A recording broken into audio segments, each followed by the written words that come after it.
Bon, je vais enregistrer ce que je dis, comme ça va pouvoir aider ceux qui ça intéresse d'avoir ça dans leur dojo. Je vais faire un peu l'explication de qu'est-ce que c'est la cérémonie, à quoi ça sert, entre guillemets, et on va surtout se concentrer sur les différents aspects. Chacun va faire quelque chose, aussi bien au niveau des instruments qu'au niveau des gestes, qu'au niveau des mouvements, etc. Donc, pour débuter, à quoi sert ou qu'est-ce que c'est que cette cérémonie? Je crois qu'on peut aborder le thème de la façon suivante. Comme je disais tout à l'heure, pratiquer, rencontrer le Dharma, c'est vraiment une histoire de rencontre. Et comme vous le savez bien, notre pratique est plutôt solitaire, entre guillemets. On est seul, face au mur. Voilà. D'ailleurs, pour beaucoup de personnes, déjà ça, c'est quelque chose qui n'est pas facile surtout pour les personnes débutantes. C'est assez confrontant. Même complètement au niveau du subconscient, ne sachant pas ce qui se passe, parfois, être comme ça face au mur, c'est très... pour d'autres personnes, c'est tout de suite, oui, c'est la voie que je cherchais depuis très longtemps. Donc voilà, chacun réagit très différent par rapport à ça, mais il faut savoir que c'est quelque chose de très puissant, hein, cette posture, l'immobilité. On n'est pas habitué à cette situation. Et donc on est quelque part un peu très seul dans cette pratique. Même si on est nombreux dans le dojo, et qu'il y a en effet une sorte d'énergie qui passe, qui se transmet d'une personne à l'autre. Je pense que chacun de vous a déjà bien ressenti la différence qu'il y a entre pratiquer seul chez soi et pratiquer dans le dojo. Il y a déjà au niveau de la présence des gens quelque chose qui se passe, mais au fond, finalement, on est quand même face à soi-même. La cérémonie, c'est justement le moment où il y a la rencontre. Et c'est même très littéral, on se retourne. Donc là où, dans notre tradition, on pratique le visage face au mur, pour la cérémonie, on se retourne et on se voit face à face. Hein? C'est pour ça qu'on fait ces deux rangées aussi. Hein? Donc c'est pas un cercle tout autour, comme les scouts font, autour du feu ou quoi que ce soit. Non, c'est vraiment, même si on est très peu nombreux, on peut être trois, ben, on est quand même face à face. Voilà, ça c'est déjà un premier aspect. Donc on va rencontrer l'autre après le zazen. Et ça semble être quelque chose d'un peu bizarre de dire que là, il y a quelque chose qui se passe, mais au plus que moi je pratique la cérémonie, au plus que je ressens ça comme ça.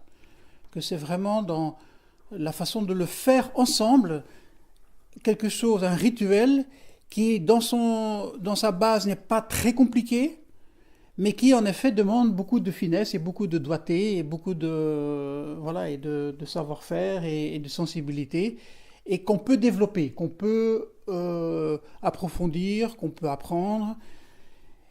Et c'est sûr qu'il y a, comme je dis, des règles, il y a une structure de base qui est relativement simple, mais à l'intérieur de ce cadre, ça devrait être quelque chose de léger. Voilà, la cérémonie ne peut pas devenir quelque chose de lourd, de fatigant, ouais, on le fait parce qu'on doit le faire. En ce moment-là, le mieux, c'est, si vous avez ce sentiment-là, c'est de réfléchir un petit peu en vous et ce qui fait que ça devient lourd. Parce qu'au fond, ça devrait être quelque chose de léger. Et au plus qu'on pratique cette cérémonie, ça c'est vraiment, comme je le disais tout à l'heure dans le Kosen, c'est comme un instrument de musique. Au plus qu'on va pratiquer le piano, le violon, la flûte ou quoi que ce soit, ou le tambour, hein, on a quelques musiciens parmi nous, voilà, au plus que ça devient léger, au plus que ça devient quelque chose de vivant. Voilà. Donc la cérémonie, ce n'est pas du tout quelque chose de carré. C'est sûr, encore une fois, il y a deux, trois petits points importants qui sont nécessaires pour s'harmoniser. Donc c'est ça un peu le mot si on peut utiliser un mot, oui, on peut utiliser des mots, c'est sûr. Hein, il ne faut pas croire que Mokusen de tout à l'heure était contre les mots ou contre le langage, bien au contraire. Il faut bien équilibrer les choses. Donc c'est sûr qu'il y a 2-3 trucs pour pouvoir s'harmoniser et que c'est bien de connaître. Mais à partir de là, en ce moment-là, on adapte selon les lieux, selon les besoins, selon... Voilà. Et ça, c'est quelque chose qui est au niveau du subtil. Voilà. Qu'est-ce qu'avec la Sangha, ici à Namur, ou à Charleroi, ou dans le dojo de Halle, on peut faire? Tout au début qu'on était au dojo de Halle, on faisait quelque chose de très très simple. Et petit à petit, on a rajouté des éléments, et sans pour cela que les gens ont senti ça comme étant quelque chose où là, ça nous tombe dessus comme étant un truc... voilà. Non, c'était plutôt... Voilà. C'est vrai qu'il y a aussi des gens qui nous ont quittés en disant, voilà, on était trop concentrés sur les cérémonies. Moi, ça m'a toujours un peu étonné. On fait le zazen comme on le fait ici, donc 90 minutes de zazen et on fait 10 minutes... Enfin non, on fait 20 minutes de cérémonie. Voilà, en tout cas, c'est... Bon, voilà, donc il n'y a pas de déséquilibre par rapport à ça. Ça, il faut bien faire attention, bien sûr. Voilà, ça c'est pour l'introduction. Donc, se rencontrer, s'harmoniser, et c'est sûr qu'il y a une interdépendance flagrante dans la cérémonie. Quand quelqu'un, que ce soit la clochette, le gong, le mokuyo ou quoi que ce soit, fait un son comme ci ou comme ça influence tout le reste. Et je ne vais pas dire maintenant que j'aime pas trop parler d'erreurs. C'est sûr que parfois il y a des erreurs. Hein, ce matin, il y a eu pas mal d'erreurs. Et les unes ont provoqué les autres. Mais c'est pas grave. Je veux dire, à la limite, c'est bien d'être conscient de ça, de ne pas se culpabiliser, de dire oh là là, mais pas non plus dans l'autre sens. Parfois j'entends ça aussi. Oui, bon, on a fait une erreur, mais c'est pas grave. C'est pas ça non plus. C'est bien d'être conscient qu'une erreur a été faite ou que quelque chose était trop vite ou pas ou trop lent ou voilà. Et puis c'est dire oui bon ben voilà. Donc ni dramatiser l'erreur qu'il y a eu, ni en faire quelque chose de oui mais c'est pas grave, on recommencera la prochaine fois. Non, c'est bien, c'est vraiment une pratique. Moi je suis vraiment persuadé que par le rituel on peut approfondir la pratique du zazen. C'est pour ça que c'est là d'ailleurs. Et ça a été peaufiné pendant des... Oui, d'où ça vient, d'abord en Inde, après en Chine, après au Japon. C'est sûr que là-bas, ça c'est devenu quelque chose de très, très, très développé. Nous, ici en Europe, on fait quelque chose de relativement simple, un peu adapté à notre façon de faire. Et voilà. Et donc, mais c'est vraiment une pratique. Ça peut vraiment nous aider à comprendre le dharma. Parce que qu'est-ce qu'on fait dans une cérémonie? Donc si on commence à analyser les différentes structures, je vais dire, donc comme je disais, il y a cette rencontre, on va offrir de l'encens au Bouddha. Ça c'est la première chose qu'on fait. Il faut bien se dire que ce n'est pas, parce que parfois pour les nouveaux venus, ça peut être perçu comme étant une sorte d'adoration de la statue du Bouddha qui est sur l'autel. Ça n'a vraiment rien à voir avec ça. La statue du Bouddha qui est sur l'autel, c'est seulement une statue. Ce n'est seulement qu'une image. Elle est le symbole de notre pratique. Voilà, cette image. Et en fait, on va lui faire une offrande. On fait une offrande vis-à-vis de la pratique. Au final, c'est une offrande vis-à-vis de nous-mêmes, vis-à-vis de ce que nous sommes nous, de ce que nous avons fait ici, dans ce dojo, assis sur notre zafu. Donc, c'est vraiment quelque chose d'important. Donc, ça, c'est bien sûr quelque chose d'un peu oriental, brûler de l'encens, faire que l'atmosphère soit agréable. Voilà. En plus, ça, au niveau de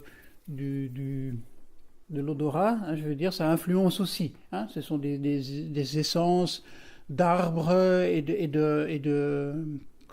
d'épices, etc., qui sont mélangées de sorte à influencer l'esprit aussi. Donc ça, c'est clair de bien le savoir. Alors après ça, on va se saluer. Le sampai, c'est saluer. Hein, et saluer Bouddha en soi-même. En fait, c'est ça la signification du sampai. Alors là, maintenant, je vais déposer mon appareil par terre pour vous faire la démonstration. Donc, vous savez que quand on rentre ici, on fait gacho. Donc, on joint les deux mains et on s'incline. déjà là, l'esprit change. On n'est plus dans le même état qu'avant. Hein. On explique parfois Bouddha, ego, moi, unité. Voilà. Parfois on peut expliquer ça comme ça. Le but au final, c'est pas vraiment les mots qu'on utilise, c'est de ressentir. Hein, comme je disais tout à l'heure, ressentir qu'est-ce que le gassho m'enseigne, qu'est-ce qu'il fait avec moi, le gassho. Et c'est la même chose avec le sampai. Donc on fait un gassho et on va faire un sampai avec tout le corps. Et donc pour cela, on met les genoux à terre, on pose le sol à terre, voilà, et on lève les mains légèrement comme ça. Voilà, ça c'est une prosternation. On se relève et on fait ça 3 fois. 3 parce que beaucoup de choses, vous avez déjà remarqué, sont faites par 3. On frappe une cascade sur le bois pour appeler les gens à venir au zazen, on le fait 3 fois. Quand on récite le sutra du Kesa, qu'on met sur la tête, à la fin du premier zazen, on le récite 3 fois. 3 fois dans l'esprit oriental, c'est vraiment bien marqué. Il y a vraiment quelque chose de profond qui se passe là. Au moment des ordinations, quand le godo passe pour couper la mèche, la personne, elle dit oui, elle le dit 3 fois. Elle dit oui, oui, oui. C'est vraiment ça c'est vraiment mon choix. C'est clair, 3 fois. Alors on fait 3 pailles. Donc de là, san. San, ça veut dire 3 en japonais, pai, c'est la prosternation complète.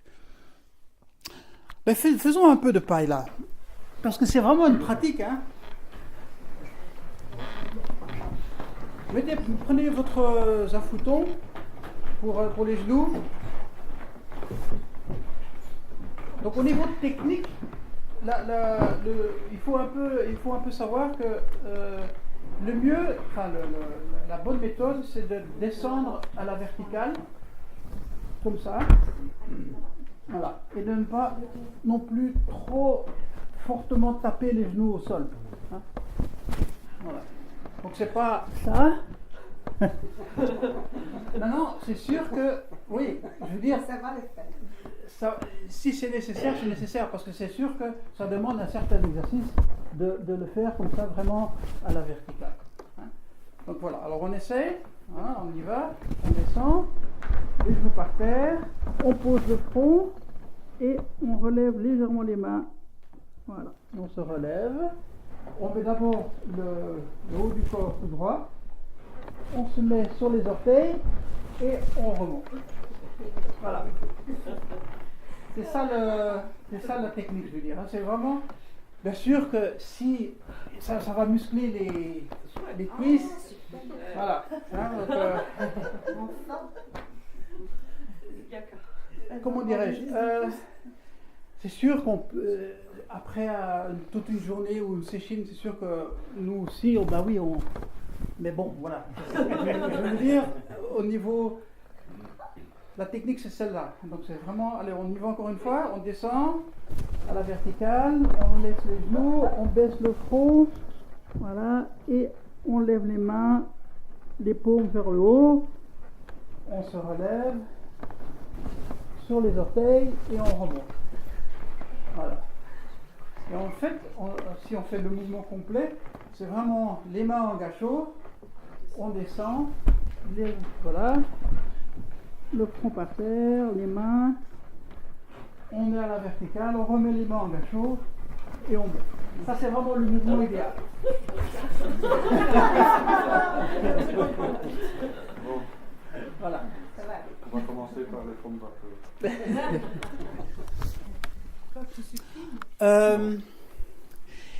Nous faisons, dans notre tradition Zen Soto, on fait les pailles, donc 3 au début de la cérémonie, 3 à la fin. Mais sachez que dans d'autres écoles bouddhistes, les pailles, c'est vraiment une pratique. Et en faire 10, 15, 20, les unes après les autres, c'est quelque chose. Moi, je le dis parce que c'est en le faisant qu'on découvre des choses, en fait. À l'occasion de la cérémonie de la transmission du Dharma que j'ai fait avec Roland il y a 2 ans et demi en arrière. Pendant 5 jours, je devais faire, c'était un exercice, enfin c'est pas un exercice, c'est une pratique. Je devais faire la série des patriarches, comme on l'a chanté tout à l'heure. Je vais expliquer un mot là-dessus. Et à chaque nom, il fallait faire un paille. Et là, on s'arrête à Kaizen, j'expliquerai aussi pourquoi. Là, il fallait aller jusque Maître des Shimaru, et puis voilà, c'était 98, je crois. Voilà, tous les jours. Voilà, donc, et c'est vrai que c'est une pratique, pas seulement, ce n'est pas seulement un exercice physique, c'est vraiment quelque chose qui touche vraiment très fort l'esprit. Et ça, on peut l'expliquer encore une fois autant qu'on veut, et il faut voilà, sachez que c'est vraiment une pratique très, très forte qui touche vraiment aussi au niveau du cœur. Voilà, donc ça c'est... et ça on le fait l'un vis-à-vis de l'autre. Donc Roland il a souvent expliqué ça, hein, donc on fait Sampai pour le Bouddha qui est en nous.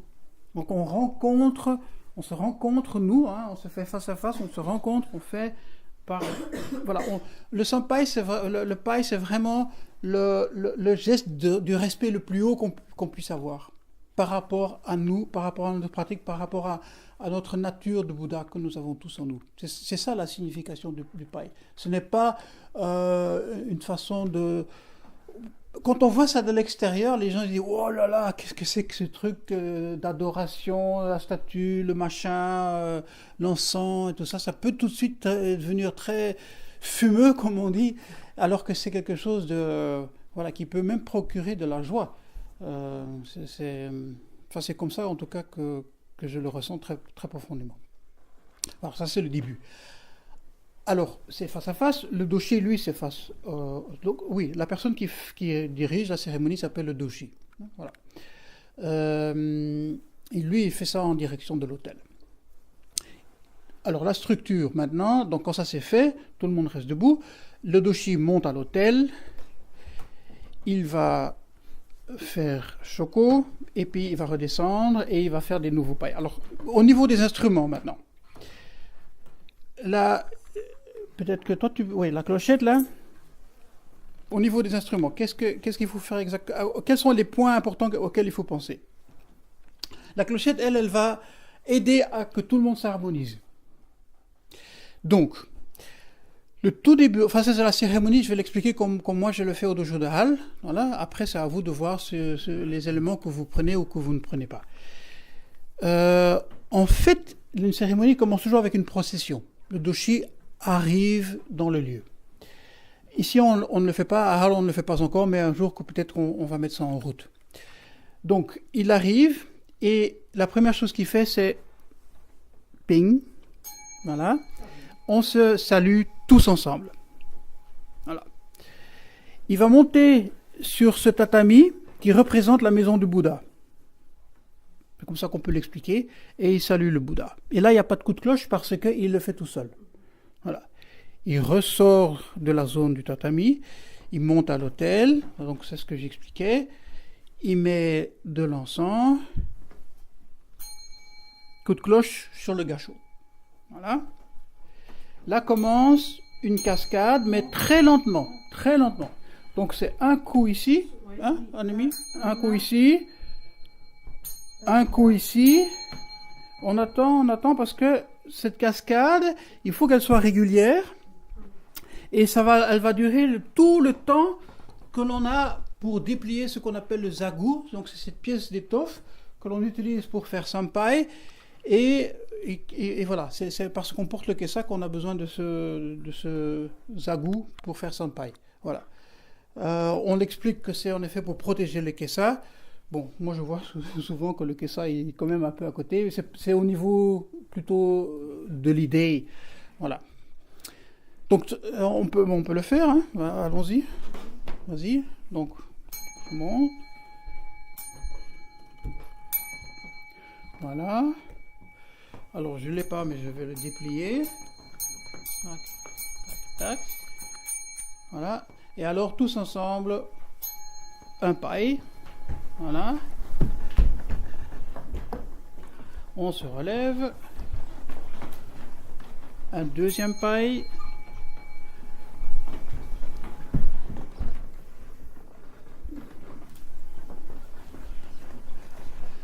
Et alors au troisième, il y a 2 coups. Sur le gâchot et sur les genoux. Voilà.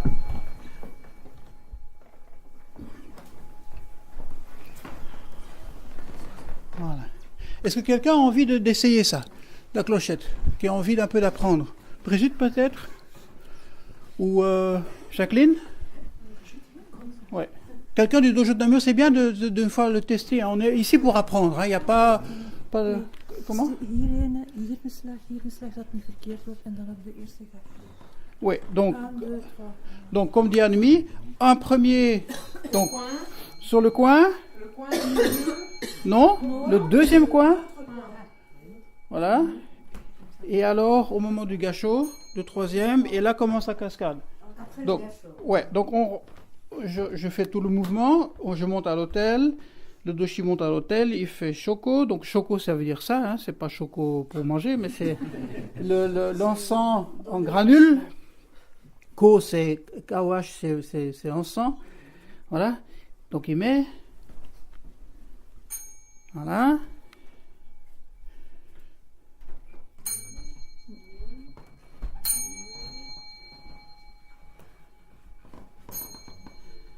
Et alors je déplie. Voilà. Et ça s'arrête au moment... Ouais, c'est devant. Voilà. Et en fait, ça se termine quand le zago est déplié. Donc, et le zago du doshi. Maintenant, si les autres sont encore en train de déplier leur zago, tant pis, je veux dire. Mais la clochette, elle s'arrête au moment où le zago est complètement déplié. Et il a laissé tomber les 2 coins. En principe, ça devrait se faire en un seul geste. Bon, c'est parfois pas tout à fait juste, bien sûr. Mais voilà, c'est ça le but, quoi. Et en effet, on tape la clochette devant. Voilà, ouais. Essaye une fois, toi. Ce qui est important... Oui, vas-y. Oui. Comme ça. Ouais. Donc, en effet, là, je pose mon appareil encore une fois.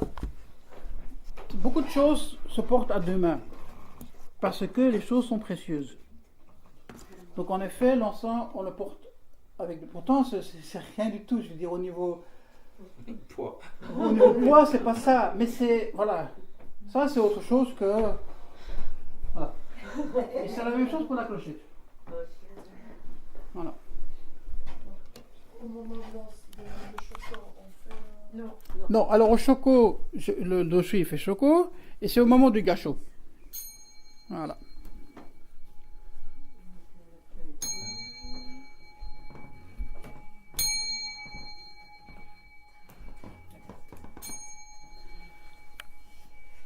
En fait, je devrais prendre mon zagou, hein, pour vraiment... On va faire avec le zagou, parce que... Tu l'as mis aussi bien. Bah, voilà, ici j'en ai un. Comme ça, on a vraiment tout le truc, quoi. Vraiment en temps réel. Pour faire les choses correctes, quoi. Donc voilà, j'ai du choco. Bah oui, d'abord. Ah, Tout le truc, c'est tout le truc.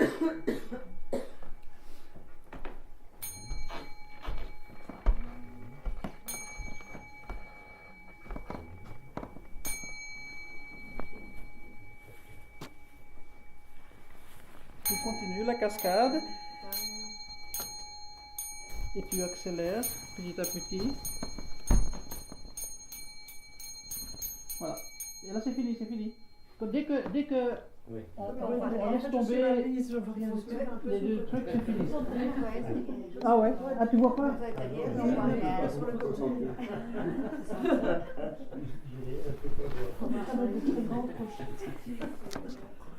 C'est ça le principe. Okay? Quelqu'un d'autre veut essayer? Tout le monde, hein? Il n'y a pas... Jean-Luc, t'as pas envie d'essayer? Ou bien quelqu'un qui s'en va voir? Pas d'erreur. Ben oui, il n'y a pas d'erreur, je veux dire... Je comparais trop tard. C'est l'émotion. Ça fait un... C'est l'émotion. Quand c'est fait avec le cœur, Il n'y a pas d'erreur. il n'y a pas d'erreur, ça arrive. Voilà, c'est ça, oui, c'est vrai. Non, d'accord. Donc, on commence cachot. Ça, c'est un coup. Il monte sur le tatami. Enfin, moi, je monte sur le tatami. Je monte à l'hôtel. Tac, tac.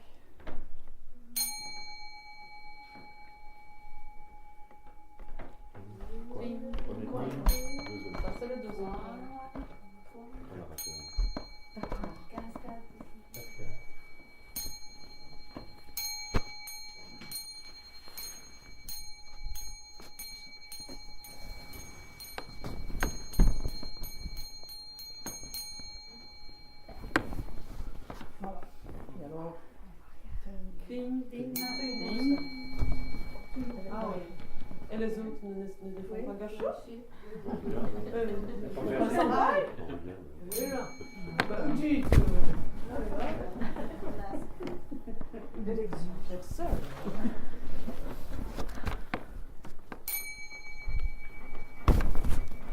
Les genoux touchent le sol. Ah, ok. Donc, Les genoux touchent Il y a, le il y a sol. sur le gâchot et puis Et sur les genoux. et quand les genoux touchent le sol, voilà, ouais. Tu t'abaisses si délicatement qu'on n'entend pas, c'est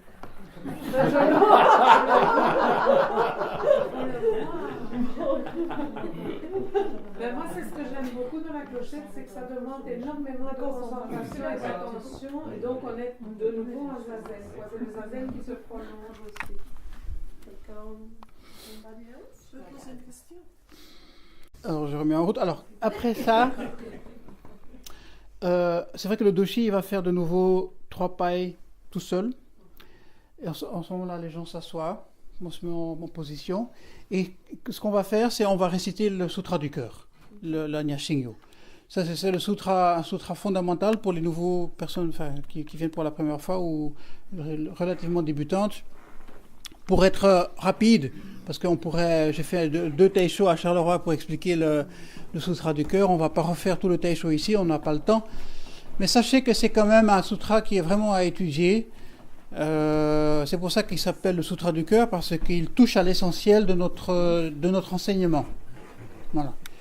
Et c'est en fait, c'est déjà un résumé.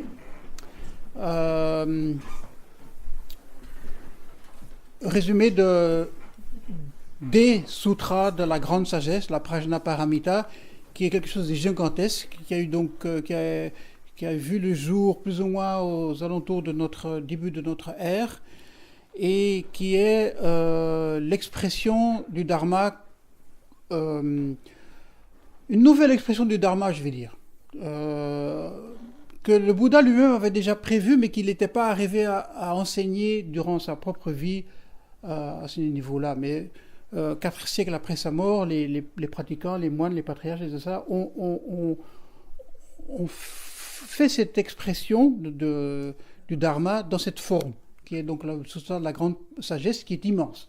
Hein, ça fait 600 volumes en tout, il y a plusieurs sutras là-dedans. Et le sutra du cœur, pour nous, heureusement, c'est le résumé de ces 600 volumes. Voilà. Donc si on le récite, on récite déjà le... Voilà. C'est pour ça qu'il est appelé le sutra du cœur. Et c'est pas seulement au niveau de ce résumé qu'il est important, mais c'est aussi parce que c'est l'ouverture du cœur. Hein, Maître Dishimaru, quand on lit les commentaires de l'Anya Shingyo, il dit plusieurs fois, c'est le sutra qui aide à chasser les mauvais esprits. Hein, même au niveau... en Orient, c'est comme ça, au niveau même folklorique, hein, les gens connaissent ce sutra et chassent les mauvais esprits avec ça. Mais pour nous, pour ceux qui pratiquons le zazen, etc., c'est vraiment l'ouverture du cœur dans le sens que c'est l'équilibre qui existe entre la sagesse, parce que la sagesse toute seule, ça devient aride. Si on n'est que dans la logique de la sagesse, il y a un énorme risque, c'est qu'on devient quelqu'un de très sec, de très... Voilà. D'un côté la sagesse, de l'autre côté la dimension vers les autres, la dimension de la compassion, la dimension de l'amour universel. Et c'est l'équilibre, parce que seulement de l'amour universel, seulement de la compassion, très vite on va perdre de l'énergie, on va se perdre là-dedans. Hein, si on est là à vouloir aider, comme on le dit d'ailleurs dans la cérémonie, à vouloir aider tous les êtres à se libérer, je veux dire, voilà. Donc il y a un équilibre à trouver. Et cet équilibre, en fait, est exprimé dans ce sutra. Donc si vous étudiez ce sutra, c'est un peu 2 points de repère, et tout tourne autour du concept de la vacuité. Vacuité dans le sens, pas dans le sens qu'il n'y a rien, c'est pas dans le sens nihiliste, mais c'est dans le sens il n'y a rien de substantiel, il n'y a rien qui ne change pas, il n'y a rien que l'on peut vraiment saisir complètement. Tout est en interrelation, très complexe d'ailleurs, et tout est toujours en développement, en mouvement, voilà. Tous les phénomènes de la vie, voilà. C'est ça ce que veut dire la vacuité. Et donc c'est l'enseignement du bodhisattva de la compassion à un disciple de Bouddha qui s'appelle Shariputra, qui est dans ce sutra. Donc on le récite. Et c'est bien de le réciter Pour l'instant, on le récite encore en sino-japonais. Donc ça veut dire que ces sutras ont été écrits d'abord en sanskrit, en Inde, puis ont été traduits, donc les sutras de la grande sagesse, la Prajnaparamita, ont été traduits en chinois. Et les Japonais, c'est encore une autre langue bien sûr, eux apprenaient le chinois à leur façon. Ils entendaient les sons et ils les ont retranscrits phonétiquement, et c'est ça le sino-japonais. Et donc ce texte, c'est ça. C'est pas vraiment du vieux chinois, mais c'est pas non plus du japonais, c'est une sorte de mélange entre les deux. Voilà. Par contre, les kanji sont des kanji chinois. Donc si vous allez voir ce sutra au niveau texte, je veux dire traditionnel, ce sont vraiment les kanji chinois. On peut considérer ça comme étant un peu bizarre ici en Europe de le réciter dans cette langue-là. Pourquoi ne le récitez pas en français? Et j'ai tendance à être favorable dans cette direction. Roland a déjà lui-même introduit ça au dojo de Nice. Je crois qu'une fois par semaine, il récite le Sutra du cœur en français. Voilà. Et je suis assez favorable, je veux dire, je suis un peu cet exemple. On ne l'a pas encore vraiment fait à Halle parce que la solution musicale qu'eux ont trouvée à Nice ne me plaît pas beaucoup. Il y a le mokuyo qui martèle et ça devient quelque chose de très haché. Le bodhisattva de la grande compassion, Je trouve pas ça voilà, c'est une façon de faire. Bon, elle est peut-être très très très bien. Originellement, le mokuyo, donc ces instruments de percussion, a été introduit pour que les Japonais puissent réciter ces vieux sutras chinois, sino-japonais, je veux dire, dans leur sonorité, et pour les aider à le rythmer. Alors, c'est pour ça qu'il y a ce mokuyo. Les sutras japonais, il y en a, comme le Fukasan Zengi, le Hokyo Zanmai, le Sandokai, les 4 vœux, voilà, tout cela, c'est du japonais, n'est pas rythmé par le mokuyo. Donc c'est pas nécessaire de l'utiliser en ce moment-là. Donc je vois pas pourquoi si on le récite en français ou en néerlandais, dans le cas de Halle par exemple, on commencerait à le faire. Donc là on doit encore chercher. Mais c'est vrai que ça me plairait bien. C'est pour ça qu'à Charleroi, au moment du Taisho, on a récité le sutra 2 fois en français parce qu'en ce moment-là, il y a un avantage et un inconvénient. L'avantage, c'est qu'on est très proche de la signification. Le bodhisattva de la compassion enseigne à la grande sagesse et voit que les 5 skandhas sont vacuités. Voilà, ça c'est le début. Et enseigne à Shariputra, voilà, la forme est vide, le vide et la forme, voilà, etc., etc. On est proche du sens, on est vraiment dedans. De l'autre côté, qui moi me plaît aussi dans le texte traditionnel, je vais dire, c'est il y a une sonorité, il y a une sorte de poésie qu'on n'a pas en français ou en néerlandais. Et ça me... Oui, David? Mais je trouve qu'il y a une solution toute simple pour préserver les deux aspects. Ah c'est oui? que quelqu'un, à chaque fois, se cherche la responsabilité de lire le sutra en français. Une personne lit ce sutra en français et puis après, on le chante. On le psalmodie. Ce serait une possibilité. Parce que j'ai déjà entendu en français, c'est épouvantable. Ouais. Il y a pas du tout la sonorité du français ne convient tellement pas. Quoi. Et en plus, on a presque l'impression d'une récitation, un petit peu comme des zombies. Là. Alors là, ça fait vraiment secte. Il faut voir, on va étudier. On doit être un peu créatif et il faut prendre le temps de s'y mettre. Voilà.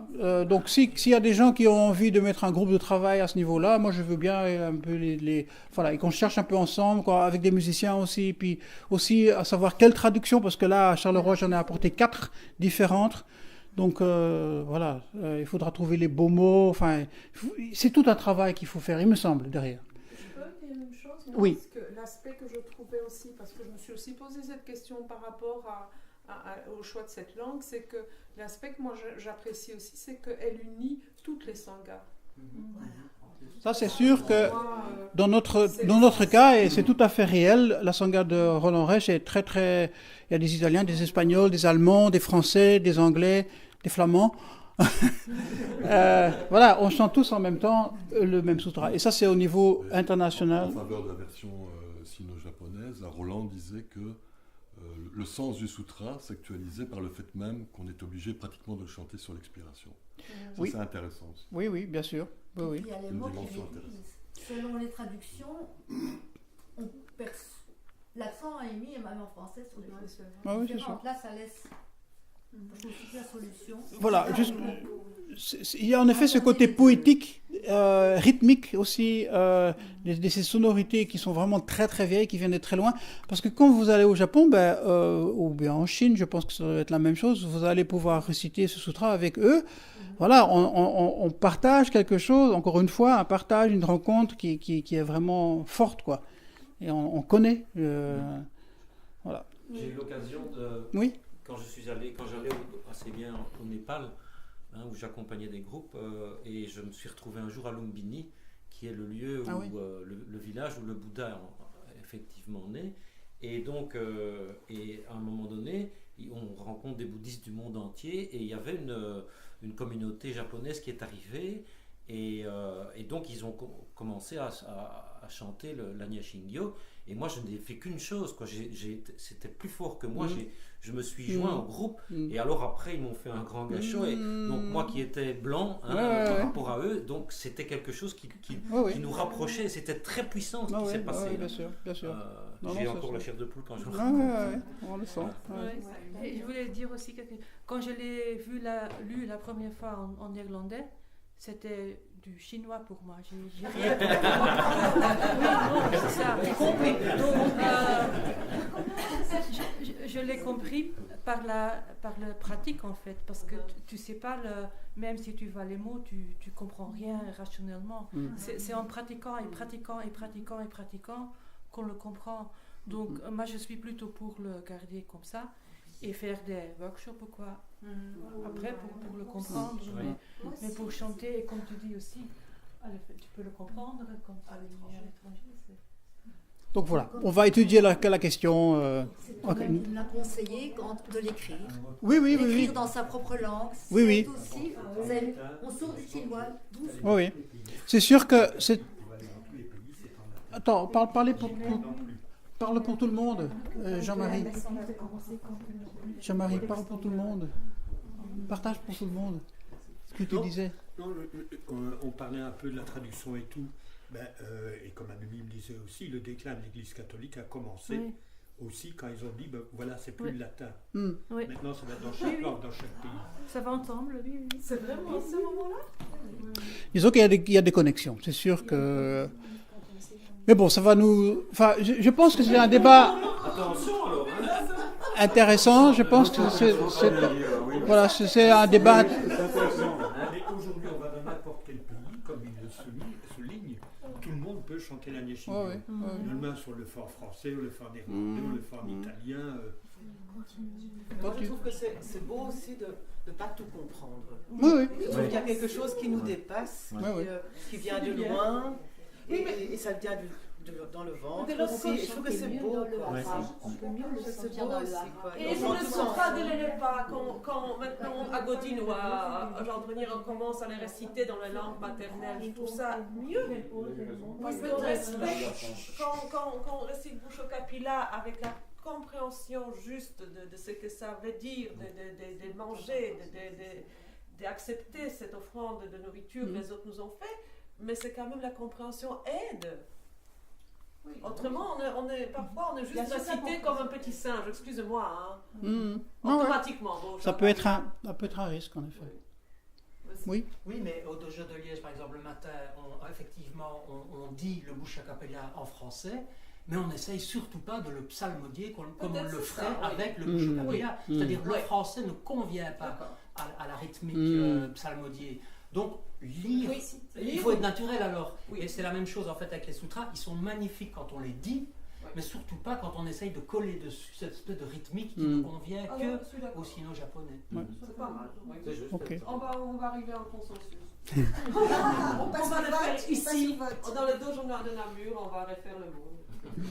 ok. À Godine, alors, il y a différentes nationalités, chacun va chanter dans sa langue. Non, on le chante à Godine, on le chante comme ça. Hein. Donc, oui. Ce n'est qu'au dojo de Nice que Roland fait une fois par semaine le sutra en français. Ok. Donc, on a récité on a récité le Sutra du cœur. C'est toujours suivi, enfin ça c'est la tradition de notre maître, Roland Reich, de tout de suite caler là-dessus les 4 vœux du Bodhisattva.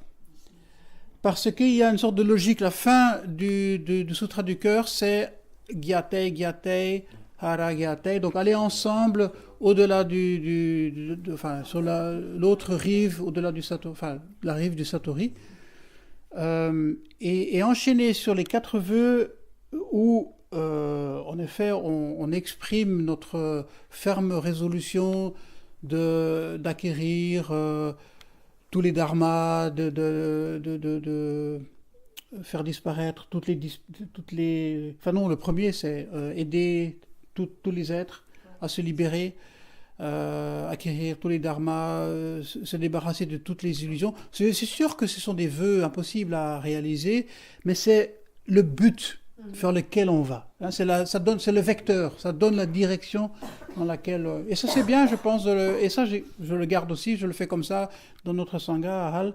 Il y a une certaine logique. Mais dans d'autres sanghas, ça ne se fait pas. Les 4 vœux sont chantés à d'autres moments de la journée. Parfois le soir, après le dernier zazen. Je pense qu'à Ryomonji et chez Olivier Wangen, c'est comme ça. Voilà, il me semble. Oui, c'est les échos. Ça. Voilà, oui. Alors, est suivi de là le écho. Hein? L'écho, c'est ce que la personne qu'on appelle Ino dans notre école récite, donc il le récite tout seul, c'est ce qu'on appelle la dédicace. Donc on va dédier cette cérémonie parce qu'il y a des mérites, on peut le dire comme ça, faire un rituel, faire une cérémonie provoque des mérites, pratiquer zazen provoque des mérites, ça c'est indéniable, c'est comme ça. Mais on ne va pas garder ces mérites pour soi tout seul. On va les partager, justement. C'est de nouveau ça encore, cette histoire de rencontre, de partage, etc. Et donc, finalement, a été gardé comme la dédicace de l'Enyan Shingyo, une dédicace qui est pour les 3 patriarches fondateurs de l'école Zen Soto, qui est donc Shakyamuni Bouddha, ça c'est bien sûr le premier, Dogen Zenji, le japonais, et Keizan Zenji, qui n'était pas qui n'était pas disciple de maître Dogen, mais qui était 2 générations plus tard. Notre école Zen Soto, ce serait encore tout un discours à faire, mais on peut le lire relativement rapidement. On connaît ces 2 figures principales comme étant des patriarches fondateurs de notre école, dans le sens que maître Dogen a vraiment remis le zazen, la méditation assise, au centre de la pratique, et la vie monastique, et les règles, etc., et que maître Keizan a puisé là-dedans et l'a jeté vers l'extérieur, je veux dire. Vraiment l'a fait connaître à tout le monde. C'est sûr que tout Namur ne viendra jamais au dojo, ça c'est clair, malheureusement. Simplement un jour. C'est sûr. Mais maître Keizan a introduit une version, comment dirais-je, plus populaire peut-être, mais qui touche quand même très profondément les gens, en organisant des rituels pour eux, en organisant tout un calendrier de festivités bouddhistes, etc., etc. Et ça, c'est grâce à lui, en fait, que le Zen Soto a connu cette expansion qu'il a eue jusque maintenant. Si ce n'avait été que maître Dogen, c'est possible que cela se soit arrêté à un moment donné, faute de pratiquants et de moines, etc. C'est possible, on ne sait pas. Mais il y a ces 2, oui. Dogen, ce n'était que zazen. Oui. Il y avait très peu, enfin, à ma connaissance, il n'y avait pas beaucoup de rituels chez lui, de même que chez Bouddha aussi. Il a écrit les règles du monastère, il a écrit les règles du Tenzo, les règles de plusieurs fonctions comme ça. Voilà, ça c'est vraiment la vie monastique. Maître Keizan a pris et s'est inspiré et a construit un temple. Donc Eiji, ça c'est le temple de maître Dogen. Sojiji, c'est le temple de maître Keizan, et avec les mêmes règles, mais avec une ouverture vers l'extérieur qui était totale. Donc il a fait rentrer les laïcs, un peu, je dirais, avec des cérémonies pour eux spéciales, avec des festivités, avec plein de choses. Voilà. Et ça, on le rencontre encore maintenant. Quand on va dans ces 2 temples, j'ai eu la chance de pouvoir y aller il y a 2 ans en arrière. Le Heiheiji, c'est vraiment au fin fond de la montagne, c'est compliqué à y aller, il y a des bus à prendre, enfin c'est... Tandis que Sojiji, c'est à côté de la gare à Tokyo, voilà, c'est vraiment dans la ville, c'est ouvert, voilà. C'est une toute autre dynamique. Donc voilà, c'est ça la dédicace. Donc on dédie les mérites à ces 3. Et alors la dédicace se continue. Bon, j'ai pas la traduction tout de suite sous les yeux, mais nous prions pour que la sagesse vienne parmi nous. Enfin voilà, c'est dans ce sens-là. Et à Halle, nous, on a commencé à construire notre propre écho. À vous de voir, ou bien vous calquez là-dessus, ou bien vous faites le truc traditionnel à la japonaise, dont il existe bien sûr une traduction française.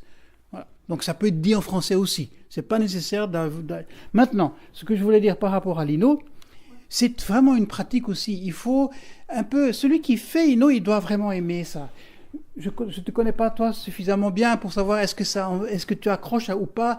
Mais quand on voit, par exemple, quelqu'un comme Michel Fabra, dans notre Sangha, lui, il a complètement flashé là-dessus. Et pendant des mois et même des années, il a travaillé sa voix, il a travaillé... Voilà, c'est quelque chose dont on a vraiment... Celui qui fait Inno, c'est vraiment quelque chose... Il faut vraiment avoir envie de le faire. Et d'ailleurs, quand on suit le traditionnel Ango, comme on appelle, donc cette période de formation qui dure 90 jours, c'est vrai qu'on apprend tout, hein, tous les sons, le bois, les cloches, les différentes cloches, il y en a beaucoup plus qu'ici, bien sûr. On apprend à faire doshi, on apprend à faire plein de trucs. Mais ça, le Inno, c'est le tout dernier, parce que c'est vraiment très compliqué à faire. Donc si on ne le sent pas, vaut mieux ne pas le faire. Voilà, c'est ce que je dis. Et si on dit, ok, je veux faire Inno, en ce moment-là, il faut un peu s'investir là-dedans et apprendre. Et le réciter. Michel Fabra, quand il fait des ateliers son et des ateliers Inno, il dit que lui-même, c'était très frappant, il récitait les échos et même l'Anya Shingo et tout, partout. Sous la douche, dans sa cave, dans sa voiture. Il criait, il allait dans la forêt, il criait pour connaître sa voix, pour savoir comment ça résonne et où est-ce qu'il pouvait aller, quelles étaient les tonalités qu'il pouvait accéder ou pas accéder. J'ai fait la même chose quand je faisais les spectacles de chant. Ah ben voilà. Comme ça. C'est du travail sur la voix et c'est en ce sens-là qui... Bon, maintenant, il ne faut pas non plus... comment dire, s'en prendre tellement la tête, mais je pense que encore une fois, ça peut être une pratique. Ça peut vraiment être une pratique. Et donc, si on le fait... Il faut le faire vraiment avec tout le cœur qu'on a. Et même si ce n'est pas parfait, même si on fait des erreurs, voilà, c'est important de s'investir là-dedans. Pourquoi est-ce qu'on ne retrouve pas Godo Sawaki et Maître Deshimaru dans le livre? Ben oui, on le retrouve. En fait, ce qui se passe, c'est que... Non. Il est récité par le Inno. Oui. Donc, on a fait en effet la lignée des patriarches. Hein, comme je disais tout à l'heure. Ça, c'était la deuxième partie. Donc, on a eu l'Anya Shingyo, les 4 vœux, l'écho de l'Anya Shingyo. Et alors, il y a les 3 phrases pour terminer, pour faire la structure, les Jio Sanchi, hein, gloire à tous les Bouddhas, gloire à tous les Bodhisattvas, gloire au Sutra du cœur. C'est ça, les 3 phrases. Hein. Alors, on a entamé la deuxième partie, qui est souvent plutôt un deuxième sutra. Ça peut être le Sandokai, ça peut être le Kyozanmai, dont j'ai déjà... citer un vers tout à l'heure, c'est un poème. Ça peut être le Daishindarani. Voilà. Bon, c'est pas nécessaire d'en faire un deuxième. Et là, souvent, quand on fait un deuxième sutra, il y a en effet l'écho des patriarches. Ça veut dire que c'est un écho, c'est pas un sutra. C'est une dédicace, et pas seulement à Bouddha Dogen et Keizon, c'est une dédicace pour toute la lignée. Voilà. Et alors nous, donc, quand on analyse un petit peu les noms, vous allez voir qu'à la place numéro 8, il y a Shakyamuni Bouddha, Daiyosho, mais qu'il y en a 7 autres qui lui précèdent. C'est ce qu'on appelle les 7 Bouddhas préhistoriques. Hein, on ne les connaît pas, on ne sait pas qui c'est, mais il y a des noms. Bouddha lui-même, dans plusieurs sutras, dans plusieurs enseignements, a dit qu'il n'était pas le premier, qu'il suivait une tradition qui était bien avant lui encore. Et que lui, il avait redécouvert un sentier qui était dans la forêt et qui amenait à la ville qui était l'éveil. Voilà, et qui avait redécouvert ce sentier. Donc c'est dans ce sens-là qu'il faut comprendre ces 7 Bouddhas historiques.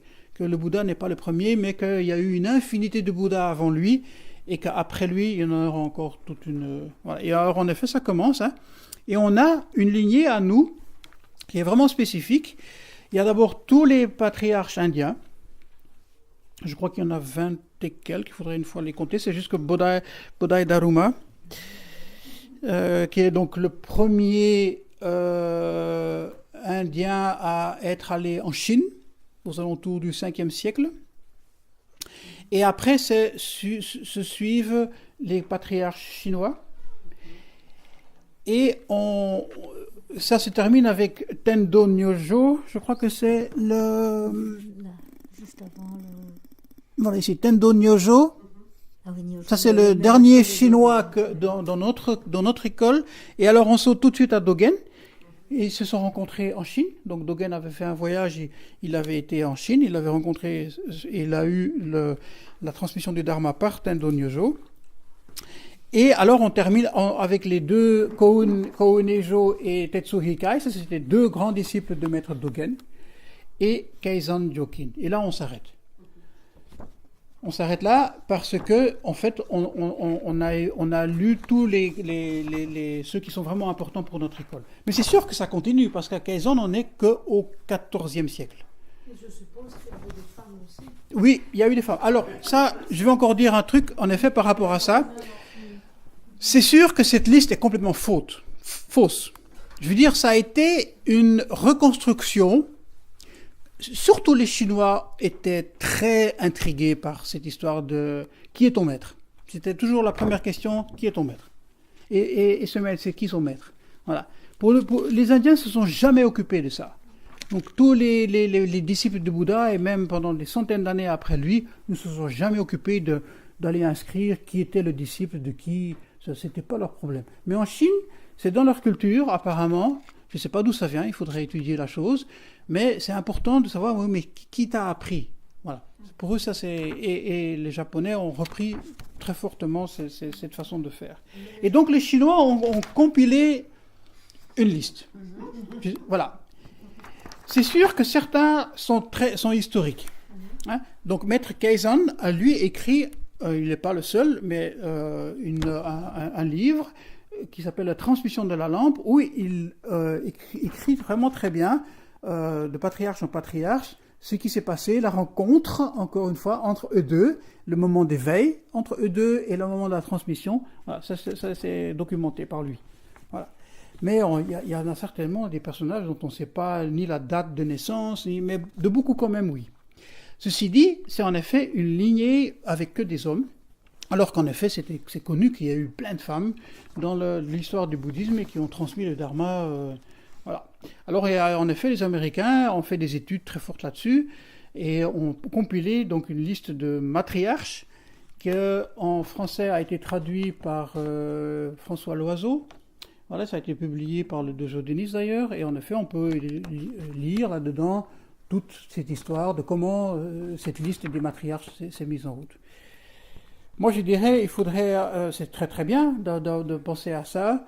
Le sentiment aussi bien de Roland, que je reprends un peu d'ailleurs aussi, c'est qu'il faudrait être un peu au-delà de cette histoire de gendre et de bien comprendre que quand on dit patriarche, on dit en fait tous les anciens. Si chaque fois il faudrait dire les anciens et les anciennes, les patriarches et les matriarches, ça deviendrait un peu compliqué. Mais c'est sûr que l'époque où ça a été compilé, c'était une époque en effet très patriarcale. Hein, on parle ici du Xe siècle, du XIe siècle en Chine, quoi. Je veux dire, et il faut voir aussi où on était, nous, en Europe, au Xe siècle. Je veux dire, c'était le plein Moyen-Âge, c'était aussi une société très patriarcale aussi. Voilà. Comment ? C'est une liste en plus à apprendre, oui. Mais ceci dit, on la récite. De temps en temps, on la récite, et c'est une bonne chose de la réciter. À la gendronnière aussi, ça se fait. Certainement avec les sessions de Roland, une fois on le fait pour avoir quand même cette concentration aussi pour le fait qu'il y a eu quand même beaucoup de grandes femmes patriarche. Matriarche. J'insiste. Voilà. L'important, c'est la pratique envers les femmes maintenant. Je pense. C'est évident. Ouais. Alors, là, on arrive quasiment à la fin de la cérémonie. Donc, quand on a terminé l'écho des patriarches, ah oui, alors en ce moment-là vient ta question. Justement, le Inno, lui, il va réciter les phrases suivantes. Voilà, Sangoku Dentori Kidai Soshi.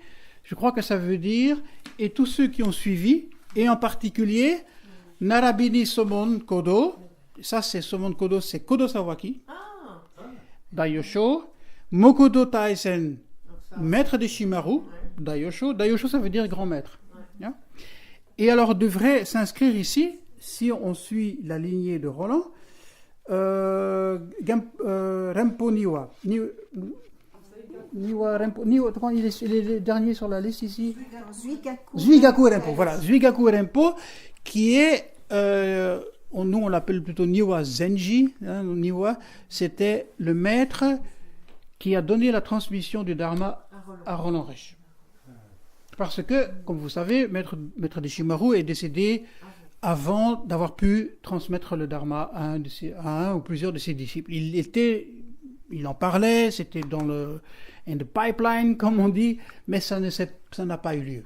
Alors ce qui s'est passé, c'est que les 3 personnes qui étaient plus ou moins concernées, après en avoir débattu avec toute la Sangha de l'époque, ont été au Japon, étaient à Heiji, et on dit, voilà la situation dans laquelle on est, on aimerait bien quand même avoir une transmission pour que ça puisse continuer en Europe de façon correcte selon les règles. Et Niwa Zenji était donc le chef, comment est-ce qu'on appelle ça, de temple Heiji à l'époque, a dit ok, je vais le faire au nom de maître de Shimaru. Et donc il fait la transmission à Roland Reich, Étienne Zeisler et Stéphane Thibault. Voilà, et à partir de là, ça a continué. Voilà. Donc c'est bien de mettre le nom de Niwa Zenji ici dedans aussi. En tout cas, nous, à Hall, il est tout le temps dedans. Mais c'est sûr que quand on va dans une autre sangha, on a d'autres noms. Ça, il ne faut pas être choqué par ça. Je veux dire, c'est vraiment la façon tout à fait naturelle voilà, c'est vivant, chaque maître a reçu une transmission d'un maître spécial et c'est bien de nommer ce maître-là, comme dernier nom. Et alors après, ça se termine en disant No Kameji on Nimukui et Onjitsu, et alors le nom de dojo de Namur par exemple, ça veut dire que tous les pratiquants qui sont venus ici, qui se sont rassemblés, voilà, vous avez une bénédiction pour bien continuer la pratique. Voilà, c'est ça la phrase qui est ici, qui est écrite ici. Je vais quand même contrôler exactement le texte en français, mais en grande ligne, c'est ça.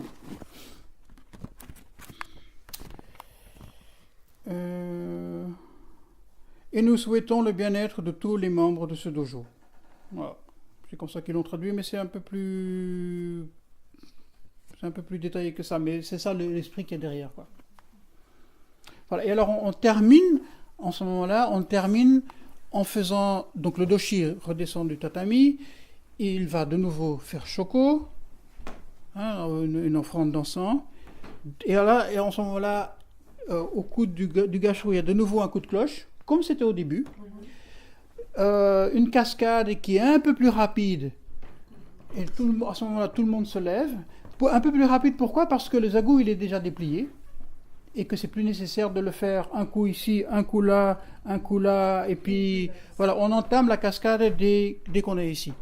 Donc on a fait gâchou, enfin le doshi il a fait gâchou, ding, ding, ding, ding, ding, ding, ding, ding, ding, ding, ding, ding, ding, tout le monde est debout, voilà, et puis si vous voulez on peut faire sympa, hein. Comme ça on termine. Faisons avec la clochette. Comme ça, on le fait vraiment. Donc, le doshi remonte. Donc, il a son zagu qui est déjà déplié. Voilà.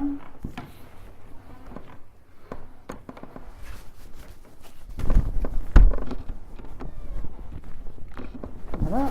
On est dans cette position-là. Donc il remonte à l'autel pour faire une dernière offrande. Tac, tac.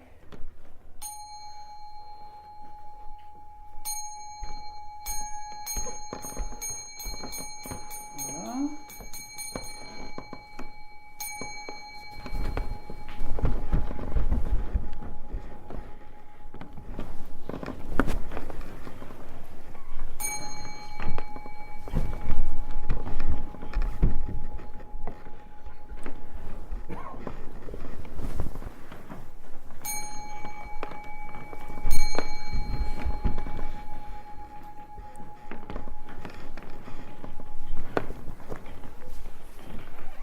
Et replie, enfin ceux qui ont un zabou le replient.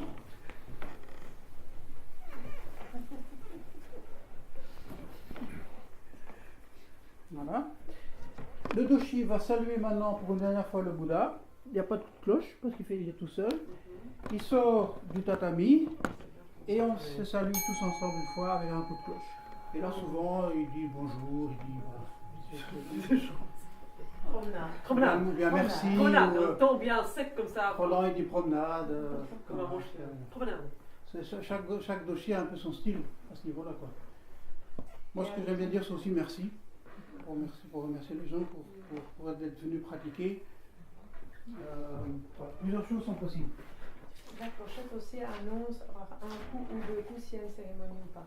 Oui. Alors, deux coups, c'est en effet. Donc, quand il y a eu le coup ici à la fin, hein, donc ça ici du Shuso, fin du Zazen, deux coups sur la clochette, ça veut dire on se lève et on aura un rituel.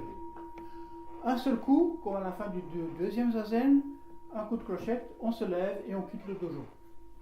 C'est toutes des façons de. Bon, conventionnelles, je veux dire, c'est simplement un truc, on s'est mis d'accord que deux coups c'est ci, un coup c'est ça. Voilà, pour utiliser le moins de mots possible pour expliquer les choses. Voilà, c'est ça l'idée qu'il y a derrière. Voilà, c'est ça en grande ligne la cérémonie. Grand merci, c'était formidable. Merci beaucoup. Merci. La bonne pratique. Pour la cérémonie aussi. C'est ça, c'est non.